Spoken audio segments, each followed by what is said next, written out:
Ողջույն հարգելի հետևորդներ, կրկին Նարեի խոհանոցում եք եւ այսօր պատրաստելու ենք ավանդական հայկական խաշլամա։ Շատ պարզ, բայց անչափ ախորժելի ուտեստ է։ Մեզ անհրաժեշտ է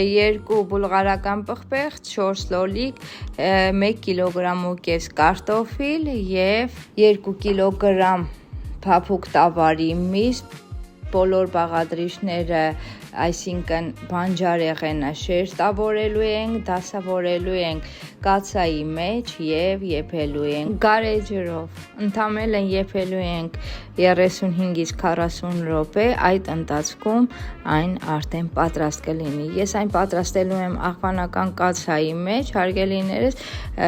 պատերը ավելի հաստ է եւ ավելի արագ է պատրաստվում այս կաթսայով, իսկ եթե չունեք այս կաթսայից, կարող եք սովորական կաթսայի մեջ նույնպես պատրաստել։ Ինչպես ասեցի, բանջարեղենը կտրատում ենք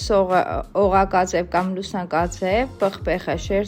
շերտերով ենք կտրելու, լոլիկը կիսաշրջանակաձև կամ շրջաններով։ Սոխ, միս, պղպեղ, լոլիկ, կարտոֆիլ եւ այսպես շերտերով դասավորելու ենք։ Համեմունք ենք ավելացնելու, համեմունքներից վերցրել եմ, ինչպես տեսակ, արդեն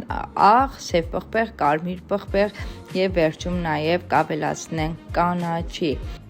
Հարգելի հետևորդներ, նաև չմոռանաք շնորհակալություն հայտնել դիտելու համար, եթե դες դուր է գալիս իմ տեսահոլովակները, անպայման բաժանորդագրվեք, սեղմեք զանգակի կոճակը եւ հավանեք, որպեսզի բաց չթողնեք համեղ բաղադրատոմսեր։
Ահա եւ վերջ հարգելի հետևորդներ, վերջում ավելացնելու եմ կարե ջուրը եւ փակելու եմ պինդ կապարիչը եւ ուղարկեմ եվվելու։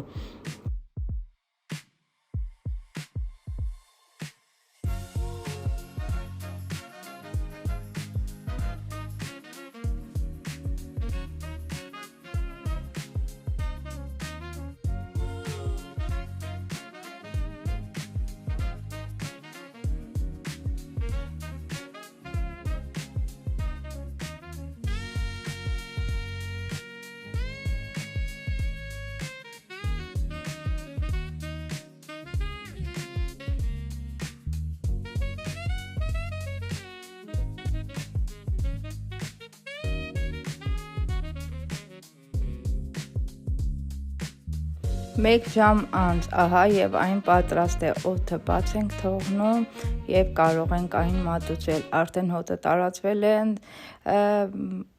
շատ համեղ հոտ է տարածվել եւ իհարկե, ինչպես տեսնում եք, շատ գեղեցիկ տեսք ունի։ Հիմա մատուցենք, հարգելի հետևորդներ, իսկ կխնդրեմ, թե դեռ չեք բաժանորդագրվել իմ ալիքին, ապա անպայման բաժանորդագրվեք, սեղմեք զանգակի կոճակը եւ հավանեք, որպեսզի բաց չթողնեք նմանատիպ համեղ բաղադրատոմսեր։ Ձեզ հետ կրկին Նարեն էր, առողջ մնացեք, հաջողություն։